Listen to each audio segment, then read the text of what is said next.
Whoa! 1, 2, 3.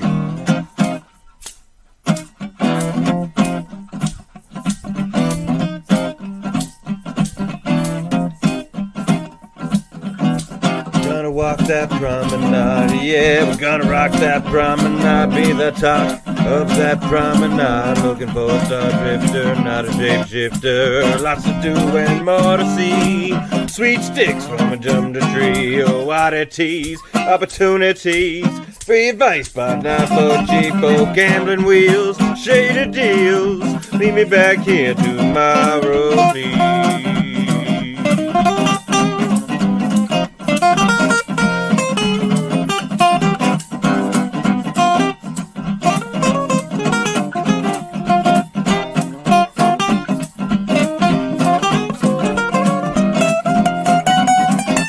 Walk that promenade. Yeah, we're gonna rock that promenade.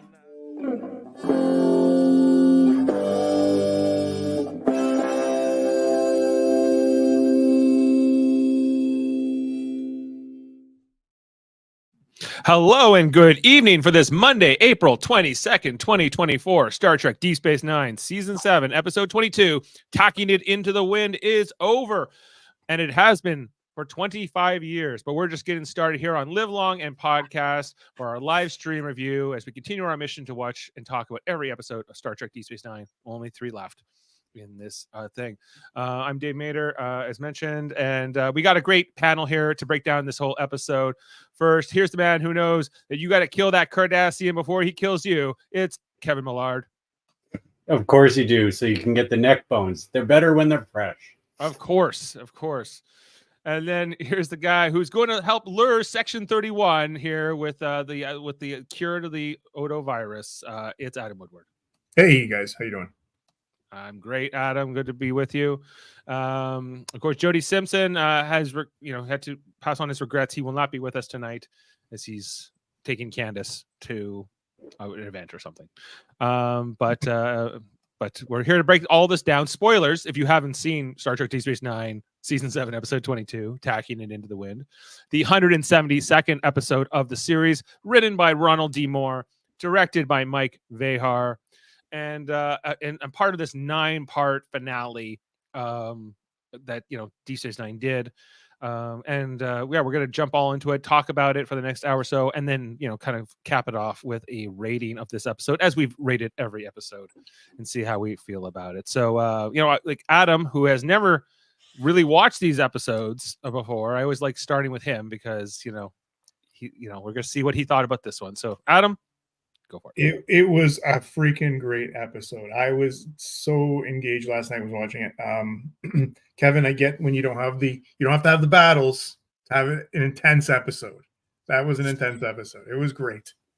It was great. Yeah. Kevin, you're famously not so fond of space battles, even ground battles for that matter. But and the funny part about this is this episode, the only place that it falls down for me is Gowron and Worf's fight. Right. I wish it was better. I wish it was bigger. Me too. And I wish there was more banter instead of just the growling. You've got Robert O'Reilly, the best Klingon for this kind of thing. And you just have him grunting and like there's no witty repartee. Come on.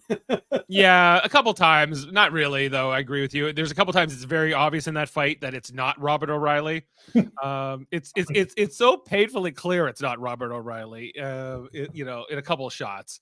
That I'm like, maybe Gowron did survive this fight and we don't know.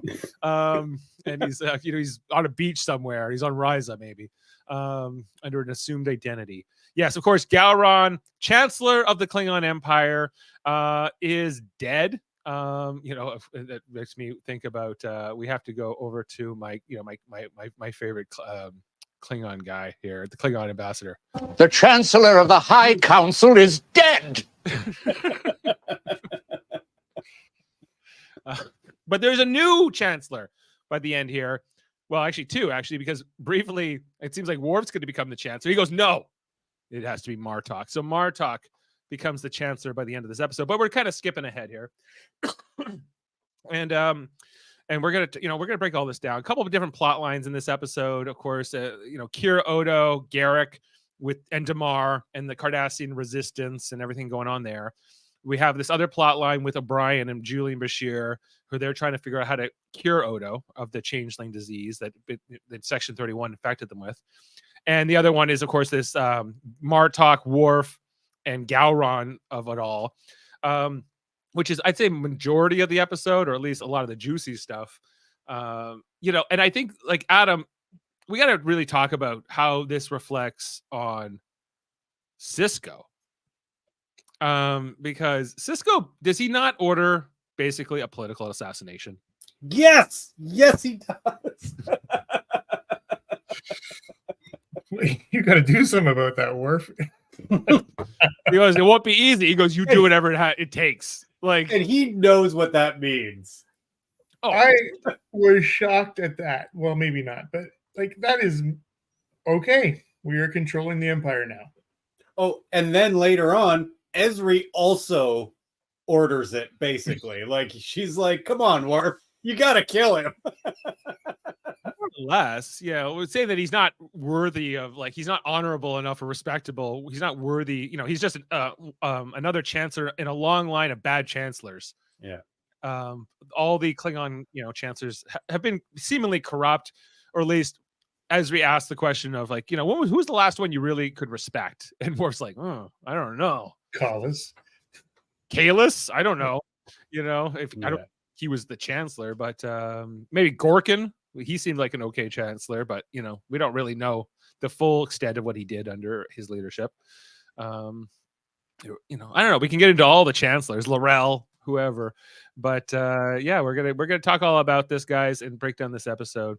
Not the first time Sisko did this. No, it's not the first time he did this. No, Sisko is a very morally dubious Torpedoes.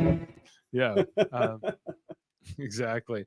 But okay, let's get into the screenshots, run through what we saw in the episode, which starts off with a Jem'Hadar ship leaving this planet, and then all of a sudden we see a Jem'Hadar ship explode, but then a rewind, and we find out that it's Akira who's kind of like going over what had happened here, that this was part of the Cardassian resistance, and that they had targeted a certain section of the ship that was the obvious thing to do. That they were supposed to do something else, a less obvious thing, and it could have gone wrong. They could have detected it and whatever. So it starts out with, like, Kira and Garrick and this guy Rousset, who we've met over the last 4 episodes. He's like this just really bad Cardassian guy who's just got no redeeming qualities, basically. Other than he's in the resistance, he's willing to fight the Dominion, I guess, is his only, but only for self on his terms. Yeah. On his terms. Doesn't like Kira, especially. Doesn't like Bajorans. He's got a lot of, like, he's even for a Cardassian military guy, he's not so nice. Right. And, so a lot of this is kind of Kira educating them, and Garrick, for that matter, educating them on what needs to happen for a successful resistance. I always love Andrew Robinson's expressions here in the background, as he's just like, he's always playing with these guys. He's like, oh, you guys don't even know what you're messing with here with Kira. Damar kind of has an idea a little bit more, but Damar's felt the wrath of Kira before. He has. Exactly. You know what I like about the last 2 episodes with Kira? I feel like, and she's had a purpose before, but she has now got a purpose. She is back in this game, a key member of the crew, and really influencing what's happening in this whole end of the story. Oh yeah, no, it was really smart how they used her here. I think that the idea of having the Cardassians turn into the resistance near the end here, and her having to lead that charge, makes perfect sense, and it gives her something really meaningful to do. Plus, like, this whole stuff that's going on with Odo here in these episodes with his sickness. I think it's some of the more powerful acting she's done. And she's been pretty, until like last episode and this episode, very non-existent this whole season. So largely, yeah, she had kind of a moment at the beginning of the season when she stood up for the Romulans, and I feel like and then there was that episode where she went to Empok Nor and kind of told Dukat to stick it, and I think this is his baby and whatever, all that. But that was about it, really. rejecting the Pa Wraith cult. So here we see after that little meeting with Damar and Rosette, Odo shows up, gives her a report that he had just come back from a mission. And it's been about 2 weeks since the last episode. So, like Kira and Odo and Garrick, they've all been busy here in the meantime. And Odo doesn't seem sick here, but we find out that he's been going doing different missions and using his shape-shifting abilities, and that's been we'll find out that that's taxing him. So he goes to regenerate, go to the bunk room, which is where he heeds for some Only privacy. had ever thought to use those shape-shifting abilities to solve a crime. Yeah, exactly. Or I'm skipping ahead here, but we find out later here in the episode he can shapeshift to make himself look like the founder, like the female changeling. Yeah. Which surprised me a little bit because I didn't think his shapeshifting abilities were that good. But that turned out to really, really useful. Anyway, so we see it. We find out in the episode, Kira knows that he's getting sicker and he's hiding it and whatever. And so, that's very obvious kind of to me, maybe because I know the answer, but Adam, you were watching this for the first time. Were you kind of seeing that too? That Kira knows Odo's sick? I thought she would know he was sick, but not to the extent that he is sick. I mean, he's looking pretty rough. And we as an audience got to see that in this episode. We sure did. And actually I got the visuals here as he's kind of melting or whatever. I don't know how else to describe it. Compared to the founder leader, I mean, she is not this bad. Right. Odo is accelerating fast because he's turning into all kinds of different things. I guess the founder isn't. This might have to do with why as well we haven't seen because in season I guess 3 and 4 and part of 5 there was all this thing about the changelings could be anybody. The changelings were infiltrating, and maybe the fact that they got this disease kind of made them have to pull that back and not do as many of those infiltration missions and undercover missions. Right.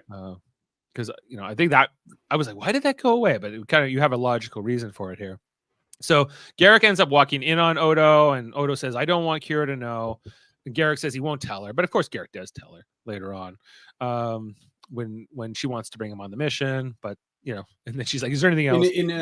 In an odd show of it shows that Garrick really cares about these people, which we don't see very often, right? He's always plays it really close to the vest. Yeah, but he does. He's not playing an angle, right? No, he does care about Odo and Kira and this new kind of family he has, but he still cares very deeply about Cardassia. But Sure. He has no loyalty to Rosette or Damar or any of that, No. right? As individuals, it's more about the cause, right? He's ready to kill them if they go totally after his friends.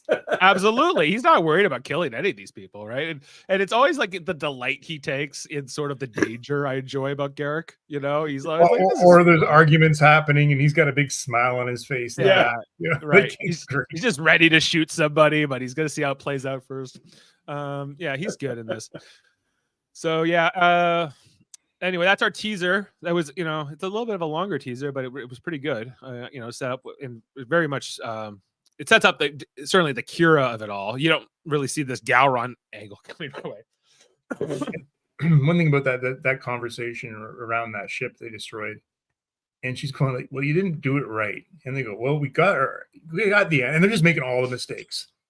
Stop talking about names. Oh yeah. No names. Each cell has to be insulated from the cell above and the cell below. If I know the names of your men and I am captured... Yes, I've heard the lecture.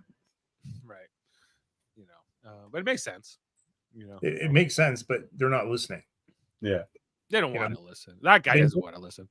They brought her there for a reason, and it's just not happening. So by the end of this, Damar's like, I got to kill this guy. This guy sucks, But he doesn't want to. Anyway, so we get the title card after the credits, Tacking It Into the Wind. I'm not even sure what that title refers to. I'm sure it will come up in fun facts, but it's an interesting title. And we see here that Bashir has been working on trying to cure Odo's disease, working 3 all-nighters in a row, we're told. As O'Brien, likes to show up and talk to him, and they get into a bit of an argument here in this conversation where, he's like, well, what are we going to do? We need to talk to Cisco. We need to do something. O'Brien says to Bashir, and Bashir doesn't want to hear it because he's, convinced. But O'Brien's like making this point to him, like, all of those, the entire Dominion has been trying to cure this disease, and they have infinite resources. You're just one guy here in a lab, and trying to do another job on top of that. Right. So like, it's probably not going to work. But Bashir doesn't want to hear it. He ends up giving us a version of Picard's speech about, every puzzle has an answer. Every puzzle has a solution. Every disease a cure. It's just a matter of finding it. Right. And Brian's a little more skeptical about all this. But anyway, he ends up like basically Bashir kind of, brushes him out and Brian leaves. So that's that story. Like that kind of the setup. Then there's a scene here with Gowron and Cisco. It will turn out to be their last scene together. But not that they had a lot, but every time they did interact, it was pretty good.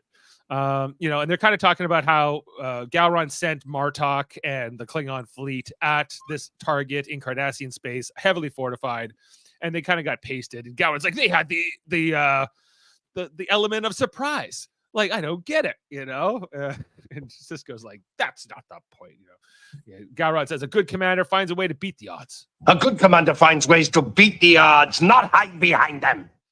But we'll find out that this is like Gowron's not even this stupid. He's just really trying to ruin Martok's reputation because Martok's becoming more popular and he sees that as a political threat.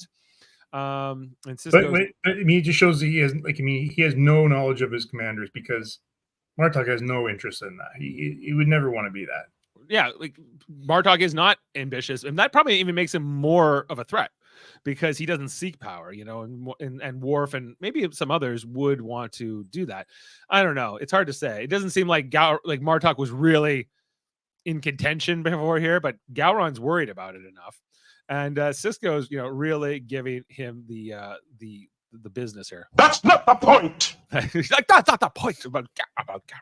If our cloning facility... Sorry, that's wrong quote. Here we go. This entire operation has been a waste of resources, men, and equipment.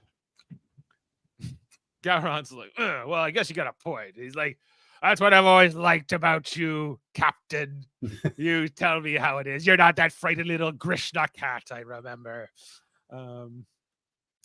But Cisco's not like smiling. He's not finding this, he's worried. He's legitimately worried. No, I'm worried for Gowron here. Like, I feel like Cisco could have solved everyone's problems right here. Yeah, I think Cisco was going to chart. Cisco's the next chancellor. Yeah, he's the next chancellor. He's going to be the emissary of Bajor and the chancellor of the High Council at once. Why not?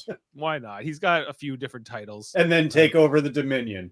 Yeah, sure. He can be like the founder of the founders or something like that. Speaking of which, let's go over to Cardassia for the next scene where, Weyoun's giving us, he's like, yeah, these Klingons trying to come at us. And we totally swatted them away. It was easy. We're seeing it. Like, I like seeing the war from the two perspectives, where one side thinks, of course, it's a disaster, depending on, whether there was a loss or a victory. But the founder is, not too happy here with Weyoun. She's like, I don't care about the Klingons. I'm worried about this Cardassian like resistance. They're behind our lines and whatever, and you haven't dealt with it. Weyoun is trying to sort of, discuss this, but she says to him, like, if I could, I would totally get rid of you. If our cloning facilities were operational, I would eliminate this Weyoun immediately. She's such a psycho. I love that she doesn't even say it to him. It's to the Breen guy. The Breen guy, yeah. Well, she's moved on from him now. I think that Weyoun's now seeing what oh my goodness, Damar has seen. Yeah. But what has Damar really done? He's blown up a few ships. He blew up the cloning facility, sure. And I don't know. The Breen here is not too happy with it. It's always about who's at the bottom of the pecking order in this Dominion. It seems like right now it's Weyoun. But then the founder said, she gives a truly menacing speech here to Weyoun, where she's like, find his family. Redouble your efforts to find his wife and children. And I want you to begin interrogating Cardassian teachers, scientists, local officials. The population must understand in no uncertain terms that dissent will not be tolerated. Then I want you to begin putting Cardassian civilians in and around the Dominion military installations. Yeah, like not much. I wouldn't say there's anything. Any redemption there, Kevin? Do you think there's any? No, I don't think so. Yeah, Kira called it. yeah. She's a maniacal warlord. Last week she said you got to be prepared for this because you're gonna have to kill civilians. Yeah. Right. Well, yeah. That she knew that eventually they would probably resort to this, because probably the Cardassians did the same thing on Beige George on the occupation. Yeah. And it's kind of a common tactic. And so then we go to the caves here with these Cardassians. Rousset, what was he upset about here? Is this where they're talking about going on the mission to like get the Breen weapon? They have to get the Breen. The Federation and the Romulans still can't fight the Breen, and they're eventually going to install these Breen weapons on all of the Dominion ships as well. So not just the Breen will have them, but the Dominion will have them, and they can't figure it out. So they have to capture one so they can give it to the Federation. That's kind of their mission here. Kira wants to bring Damar and Garrick and Odo on the mission, but also Rousset. I was like, really? Do you guys have not somebody else you could bring on this mission? I feel like you could have left Rousset behind. Just the four of you probably could have done it. But this is where Garrick tells Kira, hey, Odo's sicker than he seems. He's not as well. She says, I know, but I'm going to let him do what he needs to do. I can't do anything about it. So, and I agree with Kira. I think she's handling it as best she can, I guess, in the situation. And then she's like, is there anything else, Garrick? He's like, no. Like, that's it. Yeah. He wasn't expecting that reaction, but that's what we get here. And they go back to planning the what they're going to do, which we'll get to. So then Bird of Prey shows up. I guess this was Martok's ship coming back from this battle. Martok pretty messed up in here in the infirmary at D Space Nine.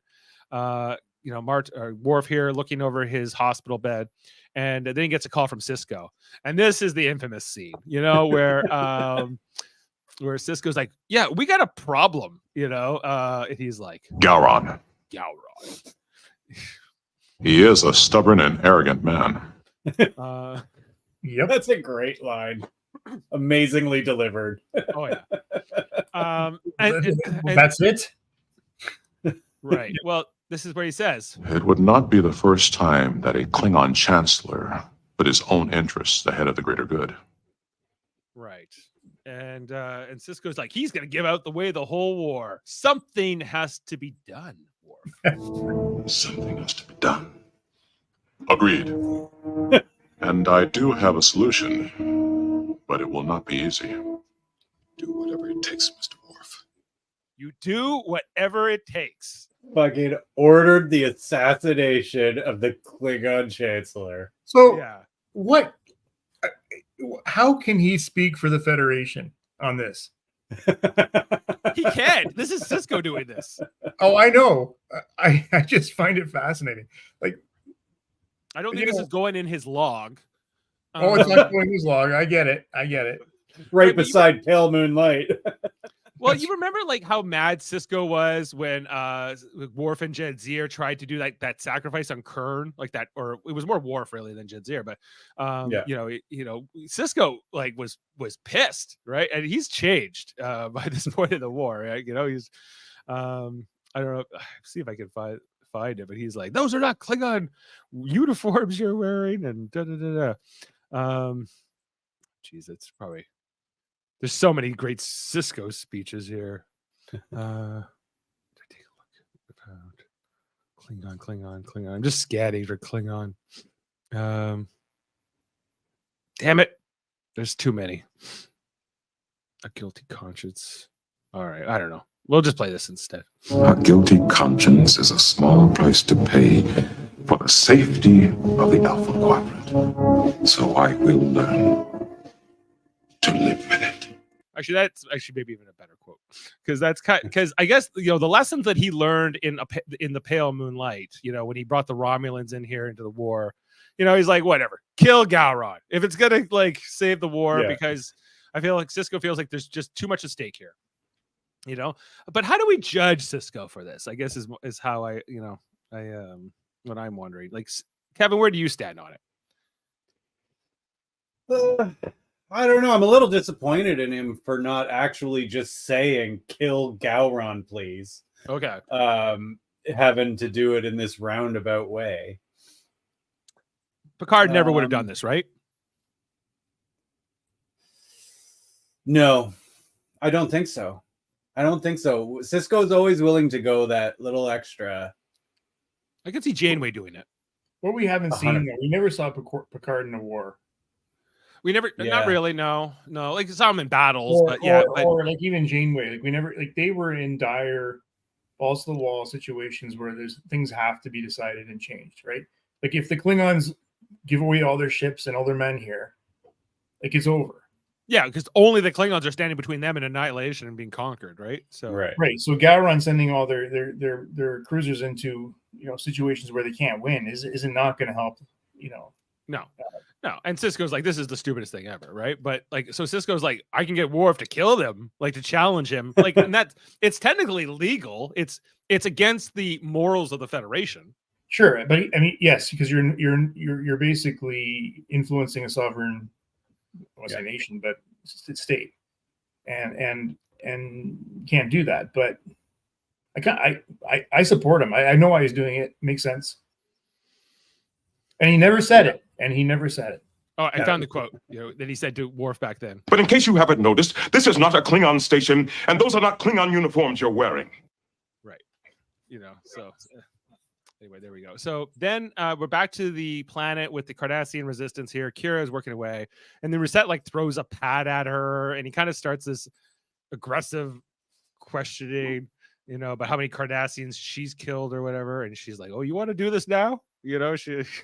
She's always got like that crazy look in her eye. I love it. You want to mess with me, Reset? What is she? I can't remember what he says to really piss her off. Maybe something about Odo. Or he attacks her first. He actually tries to hit her first. And then she's like, and then she starts fighting back, and she gets him down. He's like, did I hit a nerve? And she's like, oh no, this is the nerve. As she pulls him out here. But then she kind of thinks about it. I think she's like, I'm in Starfleet now. I got to be nicer, So she tries to pull it back here. And she's like, this was great. Her response was great. Yeah, she's like, he's like, well, soon this war will be over and we can settle the score. She's like, you can know where to find me, But she the way she delivers it, like she interrupts him to be like, you'll have no problem finding me. Like, I'm fucking eager for you to try, buddy. Exactly. Yeah, and he's like, oh, okay. Then Garrick shows up here, and he was like, hello. He's it's such Garrick way. She's like, oh, why didn't you help me? He's like, you had it well under control. But then he shows the phaser. Like he would have totally phasered him if it came to that, but he didn't need to. He's just standing in the shadows. He just completely and just pops his head out into the. Oh yeah, some of the best Garrick here. But he warns her. He's like, he's not going to wait till the end of the war to make his move. And you better kill him before he kills you. And actually, I did pull the way he delivered it there. Sorry, guys, I'm out of sorts here. Kill him before he kills you. And and Kira doesn't end up having to do that. Ultimately, it will be Damar that kills Reset here in the end. But she's really contemplating, like, do I murder him? Preemptively, I guess is kind of what Garrick's telling her. And she's struggling with the morality of that, because killing yourself in self-defense is killing someone in self-defense is one thing, but killing somebody, so they don't kill you, it's kind of self-defense, but it's also not. Anyway, you got all this kind of encouraging, kill that guy going kill on. that guy. You could totally kill him. And that's been kind of coming for a few episodes now. And he's totally the type of Cardassian, she would like to kill, so, but season 1, Kira, no hesitation. This season 7, Kira, more hesitation. Growth. Anyway, so then we go back to Deep Space Nine, we go back to the infirmary, and Martok, he's like, you want me to challenge Gowron? Because this is Worf's pitch. Challenge Gowron in the middle of a war? It's treasonous. Should have me protect the Empire by breaking my oath. by spilling the blood of a Klingon brother while an enemy stands at our door? Where is the honor in that? The troops are his to command. Yeah, and he's like, no, I'm not going to challenge Gowron. He's not like, whatever. And Worf's like, that's what you have to do. This is the honorable thing. We have to save the day here. Cisco gave me the nod. So, Dave, this is where I really like Martok. I've liked them all along. And to this episode, I felt disappointed in him. Why? He's like, well, especially when later on, when we get around the table and Gowron orders and yet another attack that'll see the Klingons decimated. And he just go, I'm at your, whatever. I'm here to serve. Right. Well, he is. Like, I think that he's true to him, who he is. I think he's a soldier. He never wanted to be like this great emperor or anything like that. He just wants to serve the Empire and bring glory and honor and all those things. Yeah, but I mean, at the same time, listen, if Worf can stand up against him, I think Martok could do it. But he has, yeah. But the fact that he doesn't want it, I think, makes him more compelling and more virtuous, right? It's not he doesn't look at this as an opportunity. But he was willing to just go, okay, I'm going to battle and I'm not coming back. Yeah, he's willing to do that, and is it a flaw? Maybe, but I don't like it. Just I do admire it about the Martok character that he's like, the only reason I could ever challenge him if he was acting cowardly, and there's no evidence he's acting cowardly. He's acting dumb. He's acting, but yeah, it's not a good enough challenge. And so he says, he also says, because Martok is not of the nobility, but Worf is, and other Klingons we've met like Kor and Kang are, and Gowron clearly is, Duras, these kind of guys. But Martok is just a lowly man. Oh, a common man from the Ketha lowlands, a man without a drop of noble blood in his veins. And he also says, even if I did challenge, why would the Empire even accept me? As in that. And Worf's like, they'll have to. You're too popular. Yeah, well, he's also very compelling because you have no nobility in your blood. That's why. Like, it makes it you're the populist guy. He's a populist guy. He's more of a he is this democracy? We are not in some backwards democracy. We are Klingons. Well, even Kor made that point. He's like, if he was a real Klingon, he wouldn't have a problem with me dismissing him for being a low-born guy. And I think this comes back to why Ezri says the Klingon Empire needs to die or have a rebirth or something here, because there's a lot of problems in how things work, quite frankly. Okay, then we get, after that conversation, we go back to the runabout where we see Odo is piloting the ship with Kira as they're heading off to do this mission. Kira looks to him, indicate that she's worried about his condition, but she she doesn't let on. So she goes back to get a Raktajino or something, and we find Garrick and Damar here in the aft compartment, where we just find out the news that Damar's family have been found by the Dominion and they've been murdered. Wherever he stashed them, didn't come out here. He only mentions one son, but I like how they play it here too, how Kira plays it, because when she hears the news, you can see that she feels for him. Yeah. But then says what she says. Well, it's also what Damar says, right? He's like, how could they do this? How could they attack these young, these civilians and whatever? And the irony is completely lost on him. And Kira's like, yeah, how could they do it? How could the Cardassian Union do what you did to the Bajoran people during the occupation? It was the same kind of stuff all the time. And he's mad at first, but then he kind of he kind of dismisses and he walks away. And she feels bad. She was like, I don't know if I picked the right moment to say that. But Garrick says, actually, it was the right thing to say, because they're hoping he'll be this new guy to lead Cardassia into a new and better Cardassia. And that she's like, if he was ever going to be, he says to her, if Damar was ever going to be receptive to that message, it was right now, to learn this lesson.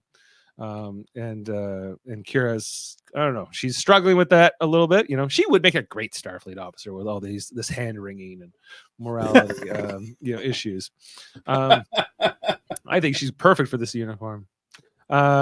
Anyway, but then they end up getting to their destination. I loved how the shot of how the runabout came out of warp too. That looked really nice. And they meet up here.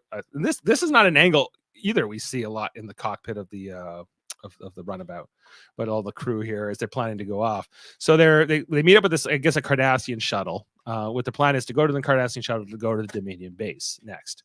So then we leave them, we go back to the station, D Space Nine, and it's this conversation here between Worf and Ezri as they're like, he's like, I talked to Martok, but he doesn't want to challenge, even though I kind of get it, but he got to do it. Gowron is leading this astray. I love this interaction. I wish we had more of this. I wish they had wrapped up them being awful to each other, or at least Worf being awful to her earlier, so we could have more of this, more of them being friends that know each other really well, right? And I really enjoyed that. This and her speech here, like, it caught me off guard back then because she's like, I'm not as big into this Klingon stuff as Ezri and as Curzon and Jadzia were. I'm a little bit more skeptical. The Klingon Empire is dying, and I think it deserves to die. I tend to look at the Empire with a little more skepticism than Curzon or Jadzia did. I see a society that is in deep denial about itself. We're talking about a warrior culture that prides itself on maintaining centuries-old traditions of honor and integrity, but in reality, it's willing to accept corruption at the highest levels.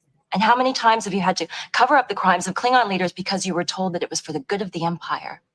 Worf, you are the most honorable and decent man that I've ever met. And if you're willing to tolerate men like him, then what hope is there for the Empire? And he's like, you're right, I don't like it. She says that she had a preface. You're not gonna like well, it. I could have basically paraphrased what she just said about Martok.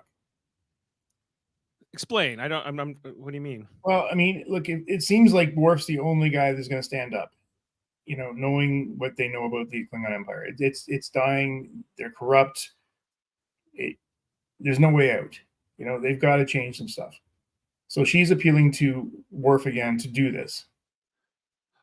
Okay, Worf has the benefit of being sort of outside of the system to an extent. He has this life in Starfleet and the Federation, and he doesn't have to deal with the fallout like the rest of them do. In the same way, anything negatives that they've already done the worst to him. They stripped his lands and house and family. I guess they can do, but they could do it to the Martok family, just like they did to his family, right? Well, it sounds like, but instead of that, you're just trying to kill him.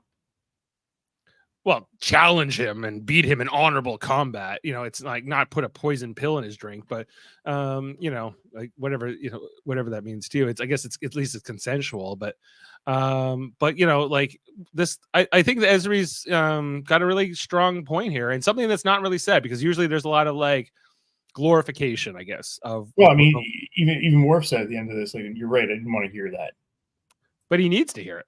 Right, because he's a little caught up in like the legend and the glory and like and the Klingon propaganda is clearly very powerful, right? The legends and it kind of keeps them together, but on the other hand, there's so much corruption and cutting corners and whatever that it's really hypocritical. And after this war is over, we hear a little bit about it in the Section 31 analysis. We'll get in the next episode, but the Klingon Empire is going to have decades to recover after this war, right? So, what becomes of them? And we don't really know a lot about the Empire after Deep Space Nine, because it's not really covered in Picard or any of these shows that have sort of been set afterwards. Like we see Worf in Picard, but what is going on in general in the Empire? I don't know. So anyway, that's the end of that conversation.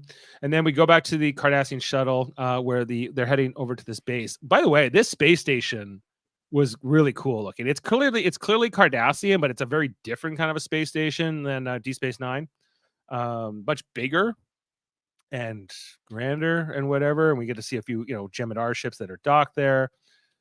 As they head in, of course, they're going with the old prisoner. We got a prisoner ruse here. Kira is our prisoner, and we got her in stirrups. Of course, Garrick puts on the Cardassian uniform. I guess he probably replicated or he brought it with him.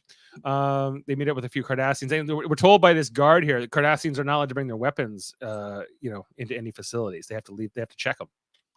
because they don't trust the Cardassians anymore after everything's going on. So we find out that this guy is like, these Jem'Hadar security guys, they need to get better with their reading the facial expressions, because they're the eyes and the looks here. Yeah. Wink, wink, nudge, nudge. Yeah. Wink, wink, nudge, nudge. Oh yeah, like all this. Like, isn't, and you think Damar's face would be more famous, you know? But that's a good point. they're coming on in here, and then we see Kira as they get into the Dominion ship. I liked how they used actually like the Deep Space Nine airlock sets, because it would look the same, you know, as Cardassian. But then you see this transition to the Dominion set, and she drops the handcuffs here, which turn out to be, you know, Odo in disguise, only accelerating his progression of his disease, I suppose. We meet this Vorta woman, who's the commander of the ship. They come in saying, "Oh, we have Commander so and so." She's like, they don't give her real name. They say she's some other kind of officer, and that this is all part of it. They're about to call to verify the orders, but then Odo. Well, we don't know it's Odo, but it seems like the founder, and you know, it seems like a very random thing for this founder to come in, but they don't know any better, you know. And she's like, "Hey," but she says the perfect thing as a cover. What is it she says? She says, or Odo says, she says, "I didn't know you were in this sector." And she says, "My movements are none of your concern." Right, which That's is totally like something the she would perfect. say. Yeah. Your opinion was not solicited. So she's like, "Oh, are these the new guns?" Like, and I was like, "This is not something the founder would say." "Oh, let's have a look at the new gun." And he gives it to Garrick, and then Garrick just starts shooting everybody. You get the idea that this was not the plan, or they hadn't talked about this part of the plan, at least to Odo, because they kill everybody on the bridge here, and then Odo, you know, seems kind of upset about all this as he kind of transitions here and says, "I thought you were." He says it, I think, to Garrick. I didn't think we were going to kill everybody. But Kira kind of just says, you know, we'll argue about it later. I don't know if Kira knew this was going to come, or if she sort of knows it needs to happen or not. But we don't really get to have that kind of moral debate here, as they're being called. There's a call to the Vorta, and she's dead now. So Kira improvises, grabs her headset, and says, you know, turn off the visuals. I'll just talk to them on audio, and I'll pretend to be her. And that seems to work well enough. And these days, Rosette's like, "What if it didn't work?" And she's like, "Yeah, then we're dead. We're going to be about to be dead. So we better hope it worked." Spoilers, it does. Okay, then back to the station. Bashir and O'Brien. And I guess this is just all setting up the next episode, really, more than anything. O'Brien brings Bashir some cheese dumplings, I think was what we got here from Keiko. Keiko made them, everybody. And he's mowing down because he's been working nonstop to try to find this cure. We thought you'd be hungry. We thought you'd be hungry. We thought you'd be hungry. You know, even though he literally is across the hall from Quark's and can go and get food. Or also he doesn't even have to get out of his chair. He's got a replicator. He's got a replicator, but there's like there's a Jumjo stick right there if he wants it. But for some reason, yeah, O'Brien and Keiko are always making sure he eats. But then this is where O'Brien has this plan. He's like, "Well, what would happen if Section 131 found out you found the cure, and then, you know, they probably send someone here to get it, and maybe we could capture them and take the, you know, and then make us give them the answer." You know, Everybody's plotting. A very good plan. When did you get so devious? I've been hanging around you too long. When you get so devious, he says. Everybody's just plotting. This is a plotting, scheming, like coming up with stuff, you know, all around. This is a very dark episode, you know, for a Star Trek episode. Is they're all kind of coming out, well, yeah, we'll lie about this, and then we'll lie about that, and we'll murder these people, and we'll assassinate this guy. You know, war's a messy business, I guess. So then we go to the scene here in the Klingon command center, I guess. This is Martok's old office that Gowron's taken over. And they're talking about the next offensive.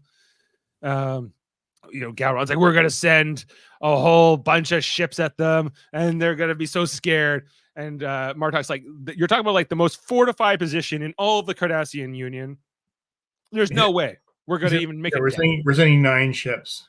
We're sending 9 warship battle cruisers. Gowron's like, you don't have the balls. If you lack the courage to fight an uphill battle, then perhaps you should retire to your bed. Go to bed, he says. But Martok is not going to challenge. It's almost like Gowron wants him to challenge, so Gowron can beat him in combat. Maybe he thinks he's got a shot against a one-eyed guy.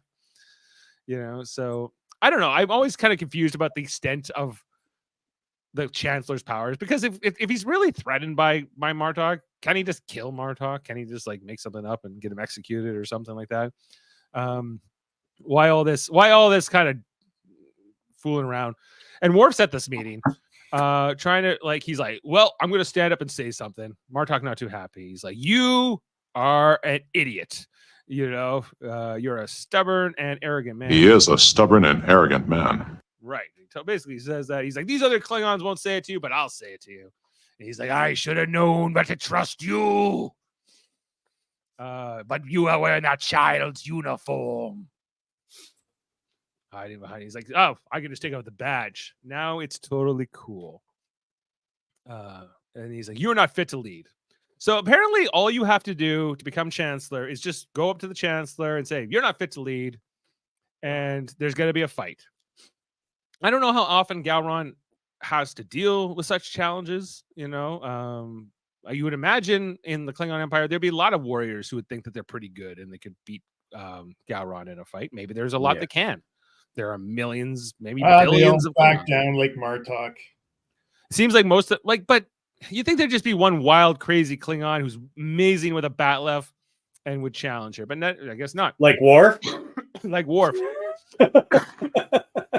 And we know that Worf is, supposed to be one of the best fighters, right? Yeah. He didn't look like one of the best fighters in this scene. He didn't, or maybe Gowron is even better than Worf. I don't know. There's only one a few times. I just want to point out this is not Robert O'Reilly right here. You get some other shots here. That is, as this fight kind of continues. It's more like when the thing. I don't know. These Klingons watching from the sideline, Martok and this was lame. I'm with you, Kevin. It should have been grander and bigger. Should have been passing money back and forth, and maybe, yeah. Quark's taking bets. Yeah. Yeah. So Worf gets his bat lift broken in the fight, and then he takes two ends of it. And he just starts fighting with 2 little knives against. Okay, that is not Robert O'Reilly. No. Is he coming here? That is also not Robert O'Reilly. And then he goes through the glass.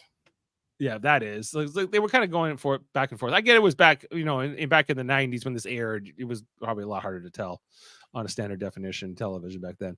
Yeah. Anyway, he throws Worf through this glass display thing, and then he steps over it and he's about to finish Worf off. But of course, Worf gets him with the whole "I'm going to stab you right before you're about to stab me" move. You think Klingons would learn how to stab people without first putting the knife over their head? Yeah, because then they're defenseless. So they're always stab me, please, right in the gut. No, that's got to be the number one way Klingons die. Oh, yeah. It seems like a lot of people in sword fights die. And he's got 2 hearts, so you got to make sure you get both of them.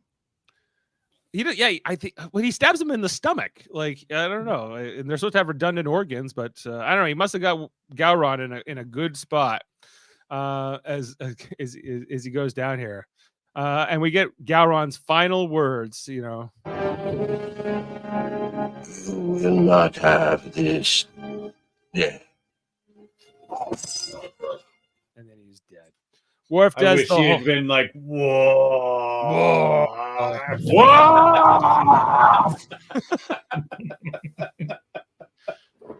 Worf does the whole Klingon thing for him. I guess he died in honorable combat, right? So, actually in Star Trek Online, it's interesting because Gowron ends up in sort of the Klingon version of purgatory, but then he goes through this redemption arc and everything else in kind of in that Voyager episode where B'Elanna goes to save her mother from Grethor and all that. Anyway, Oh yeah. so Martok comes over. He's like, "Come on, we got to get the Worf chant going here." Worf! Worf! Worf! Worf! Worf! Worf! Worf! Worf! Worf! Worf! Worf! He's like, "No, this is not for me, and it's time for you." And Martok's like, "No, I don't want to be the Chancellor. I don't want this power." Keyless said, great men do not seek power. They have power thrust upon them. Power is thrust upon them, and then like all of a sudden, Martok's like, "Okay, I guess I'm the Chancellor now." You know, He had a bit He of got a smile on his comfortable face. with it very quickly. yeah. Yes, he did. Yeah, he's like, okay, I guess I am. So I guess so all you have to do to become the head of the entire empire is beat the other chancellor or the previous chancellor in combat, or you don't even have to do that. You can just be sort of anointed by whoever did do that. An interesting political system, I gotta say. And then over to the station here with the Cardassian station with Kira and all them, as they're still on this Jem'Hadar ship, waiting to, I guess, for the Breen weapon to be installed on the ship so they can kind of, take it away. And this is where Odo starts to really, his disease starts to really affect him. Yeah. I'm fine. I'm fine. Then, I'm going down here. And this is the first time Kira really sees him sort of like how he looks, if he can't really like put on the facade, which, clearly would take a lot of effort. And then Rousset's like, we have to shoot him because Rousset is like losing it anyway. He's like, we're going to die. This whole mission's falling apart. And he pulls a gun on here on Odo. I'm not that I'm surprised. This guy's a complete idiot, but like, it's, I'm like, why did you bring him on the mission? You didn't need him. And then so Garrick pulls a gun on him. He's like, you won't do it, Garrick. You're totally with me. And he's like, oh, how little you understand me. I thought I had that one. Anyway, so then Damar pulls a gun. We had a little Mexican standoff here. Maybe a Cardassian standoff would be more fitting. Put your guns down, he says. Yeah, put all your guns down. Damar's like, come on, like Rousset says to Damar, like, I know you're gonna be the man to lead Cardassia. You don't really like this Bajoran. You're only playing nice with her because you gotta, get the Federation on your side. And ultimately, like, there's a calculation here by Damar. Where I just love that shot of Andrew Robinson as Garrick. He's so ready to murder this guy. He's like, I would totally shoot you in the back. But ultimately, it's Damar who pulls the trigger, and we think he maybe shot at Garrick, but no, he killed his old friend Rousset. And he says he was my friend, but his Cardassian. And there's Garrick looking disappointed. Yeah, he's like, I was gonna kill him. This was my kill. It was going on my notches, He was my friend, but his Cardassian is dead. He'll be coming back. So we see like Damar seems like a genuinely changed man. Yes. Over what a transformation. The guy who killed Tora Ziyal in cold blood. Has So the only thing with this episode here is that I didn't feel like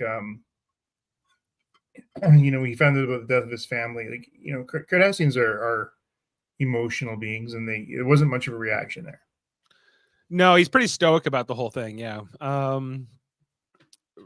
He's just he can't even believe it, which kind of surprises me considering and what Kira points out to him, but it catches him off guard. Anyway, so they end up taking the ship. They manage to escape the Dominion and steal the prize of this Jem'Hadar ship. I guess you would imagine like the other decks of this ship had Jem'Hadar on it, but she says something like flood them with gas or something like that. So maybe there were other people on the ship.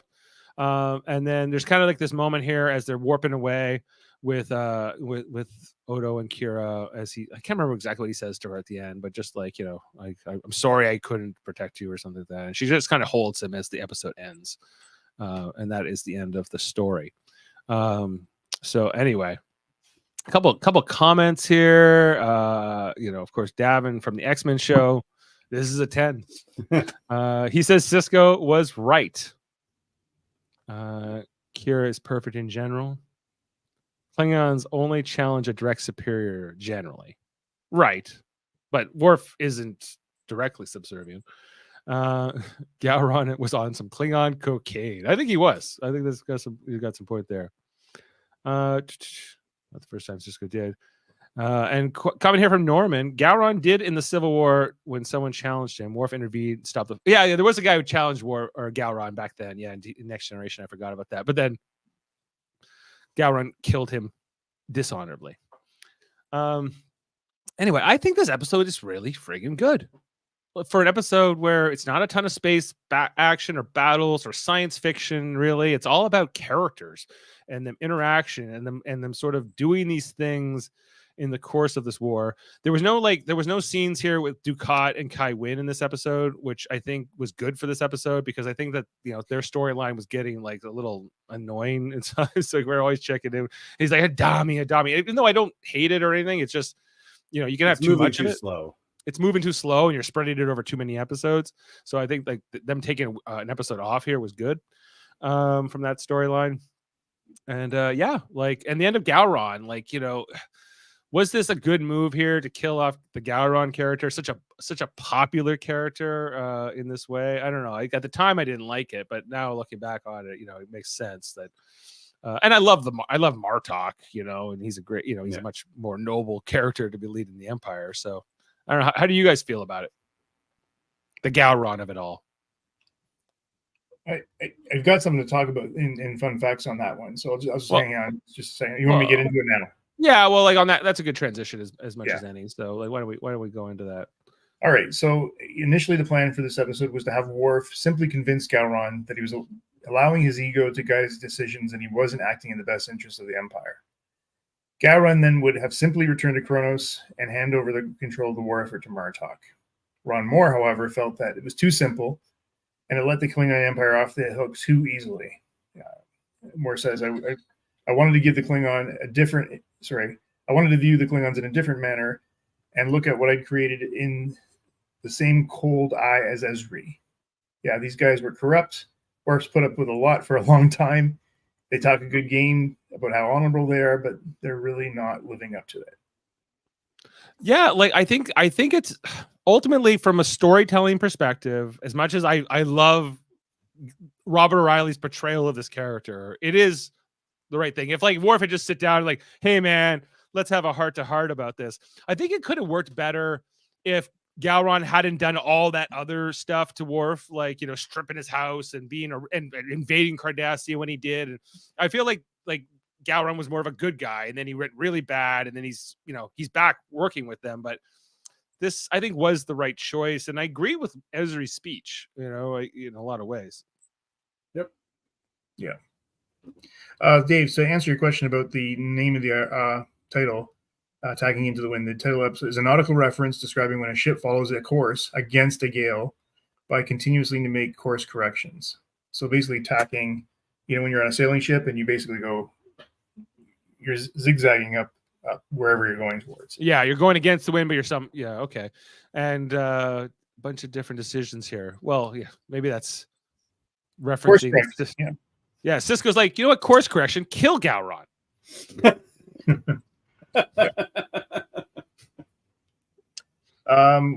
Where am I here? Okay, so Ron Moore was a big fan of how this episode brought Kira a full circle to returning to her to the terrorist roots she had shed as before the series began. Indeed, bringing her back to these origins was something he'd been talking about doing for a long time.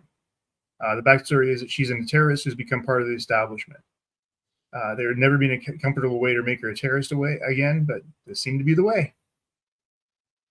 Yeah.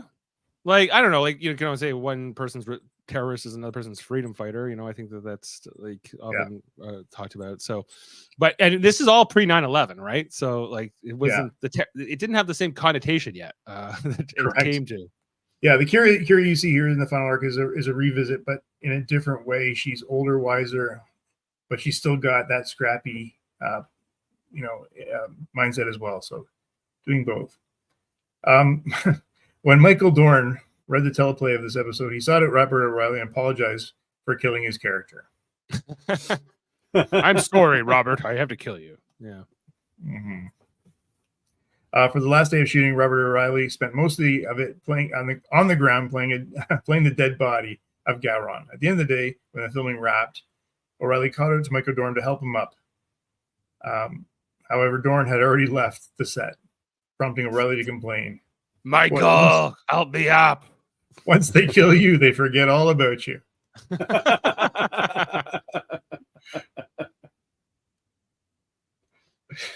That's good. The words regarding the power being thrust upon the worthy ascribed to Kalis are a paraphrase from William Shakespeare, Twelfth Night, or What You Will, where the comic character Malvolino reads in the letter, "Be not afraid of greatness. Some are born great, some achieve greatness, and others have greatness thrust upon them." There you go.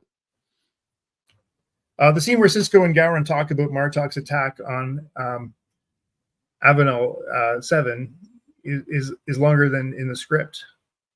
The lines are as follows. Gowron says, "Martok's flagship won't return to the station for 3 days. That should give me time to finalize plans for our next operation." Sisko then tells him, "Chancellor, we can't afford to keep wasting ships on these reckless attacks." Then Gowron threateningly tells Sisko, "I like a brave man, Captain, but not a foolish one. Soldiers of the Empire..." That's not the point!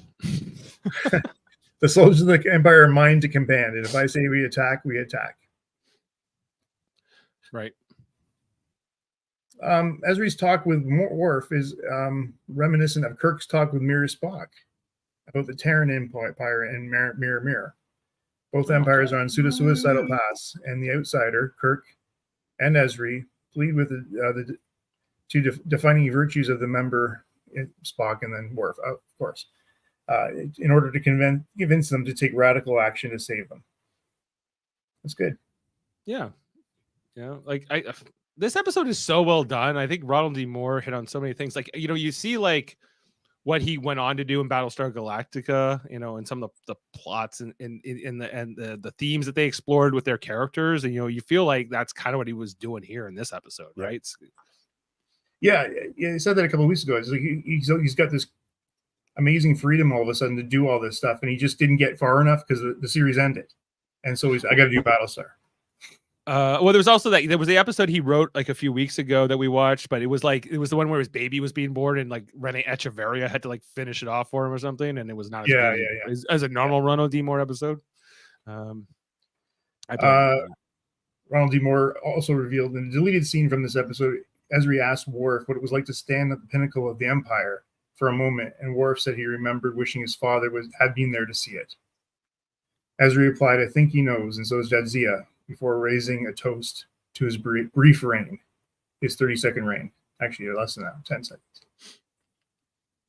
Michael Dorn commented on that scene. At the very end of the show, Ezri and Worf had this great scene where she said, "How did it feel to be on the mountaintop at one time?" And Worf said, "All I could think about was my father." So again, it was me moving to them, but it unfortunately got cut.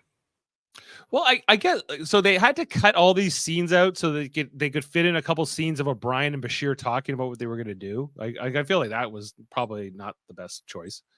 Yeah, but it does set up next week. It does set up the next episode, but like, I don't know. We'll see how much like they could have maybe moved this stuff with O'Brien and Bashir into the next episode or not, right?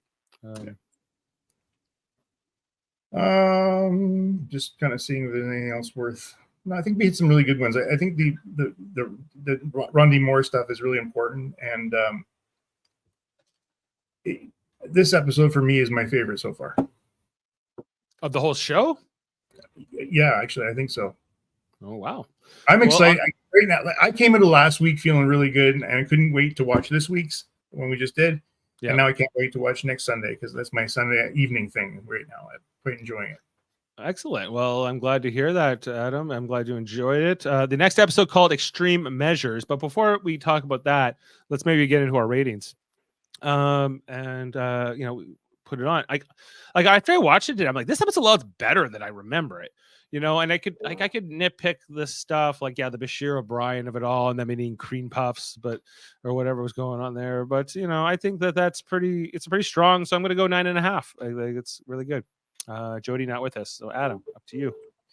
I need to change some rankings here. Just if I could changing Face of Evil is like a 9.5. Changing Face, okay, 9.5 now. You're taking it down from a 10. Yeah, When this it rains. this week is a 10 now. Leave when it rains. It's fine. Okay, that's okay. So you're putting a 10. Davin, of course, gave us a 10. No surprise there. Of course, Jody would be like, of course, it's a 10 from Davin. And Kevin. Even though I want more out of Gowron's death, it's still a 10. It's still just a fantastic episode. Really good. Yeah. So we're averaging 9.9. I guess I'm bringing it down slightly. Sorry. I feel like there's still more to come. Of course, Norman is saying, Ensign Norman saying 10 out of 10 here. Yeah. So like, no complaints with it. I just like, I could use a little bit more, I don't know, like something to blow my mind, I guess, or something a little bit more thought provoking than this, but this was really strong. So, maybe more space battles even too. We all look for different things. All right. So that's our ratings, averaging a 9.9. This has an 8.7 on IMDb, which is also very well respected amongst the fans. Only like it's even more than AR 558. I'd say actually this seems to be the highest rated IMDb rating for this season so far. So I guess we're all kind of on the same wavelength here with it. So just looking ahead to the third last episode, which is called Extreme Measures, season 7, episode 23, written by Thompson and Weddle, who write a ton now on that show For All Mankind, and they wrote a lot during back in here, and I do enjoy their scripts a lot too. So in this next one, we got the changeling infection is going on Odo. Bashir, this is where basically Bashir and O'Brien are going to take on Section 31 quite a bit. We get a lot of Garrick in this next episode too. We're going to be checking in with Garrick and Kira and all them as they move ahead here. So that's where we're going into it. Extreme Measures is the name of the episode. All right. Well, I think that's it for tonight, guys. I think we've said all there is to say about this episode. If you didn't know, we've talked about every episode up till this point of Star Trek DS9. Go back and watch it at the beginning. Eventually, when we're all done this, we're going to kind of probably do a retrospective, kind of, bring people in who have been part of the show over these last 4 years as we've been covering this. It almost took us as long to talk about it as the show was on the air. I think we said we maybe watched the What We Left Behind documentary too, as a companion piece as well. So I think that'll be a lot of fun. We'll get Jaemeel, get Jeff, whoever else has been here over the years. Years, isn't that weird to think about, right? So yeah, and also right now we're covering new episodes of Star Trek every Thursday. Star Trek Discovery is got a new episode coming out. I'm gonna be on with Adam and Chris Worldmind Murphy this week. Also Star Trek Radio Theater, guys, coming this Friday night. If you're hearing it here first, maybe we did put the announcement here, but coming up on Friday night, we're going to be doing Deep Space Nine. When we haven't done one, we're doing the season 3 episode Civil Defense. This is the one where the station gets taken over by kind of a Cardassian virus that had been left over, and Ducat's there. It's kind of like the beginning of like Ducat and Garrick's rivalry, and it's a lot of fun. We're bringing in some fun friends here, including Sterling Slowcock Bennett. He'll be coming in from Australia for this broadcast. We got our old friend Jim Edelston from Ohio, who's going to be playing Cisco, and Chris Seymour is going to be Quark, playing off of Adam's Odo, which I think will be an interesting dynamic going into this. Our Mott will be out of Philly. He'll be our narrator. Of course, we got Davan in Nova Scotia and a whole bunch of us here on Ontario. So a real international affair, everybody, and a lot of fun. You guys excited for this one? Of course. I love this episode. Yeah. Attention, Bajoran workers. That's I gotta work on my Ducat, because I'll be playing Ducat in this next one. Yes, that's right. Attention, and you're saying 9.2 on the last Discovery. So speaking of Discovery, the episode we're doing this Thursday is called Mirrors, which, as far as I can tell from the pictures I saw, it's not about the mirror universe. So that's the only thing we can maybe say. But look out for that. We'll be talking about that. Star Trek Radio Theater just did the Debate 9 with Mark from the Shuttlepod show, Adam, and you did that. How'd that go? I watched some of it, but I still got to finish it. It was good. Mark took it. However, I redeemed myself, I have to say. It was a lot of fun. Actually, you know what I love about this is just you get different perspectives on the show, and you get to argue things you might not agree with. It's a fun show. Always good to be on that one. Yeah, my favorite part was when you guys argued about Star Trek V and whether or not it was a good movie and how much Mark loved it. And that was a good discussion. I thought better than Disaster, maybe. Yeah. All right. Well, the United Federation of Podcasts also has all kinds of great things going on.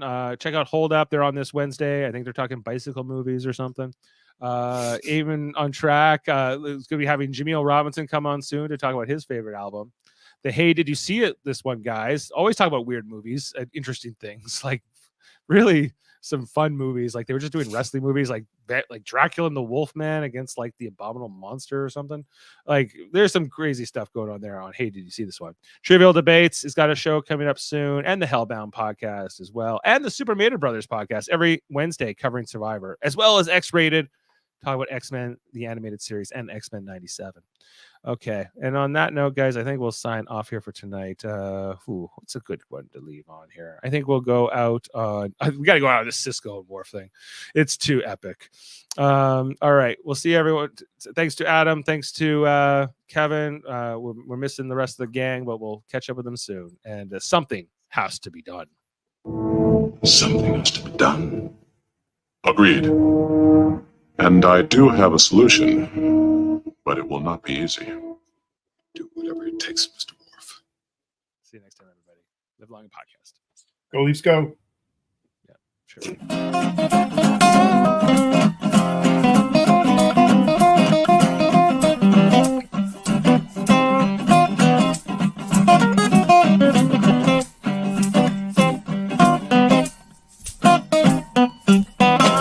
Now let's get out of here.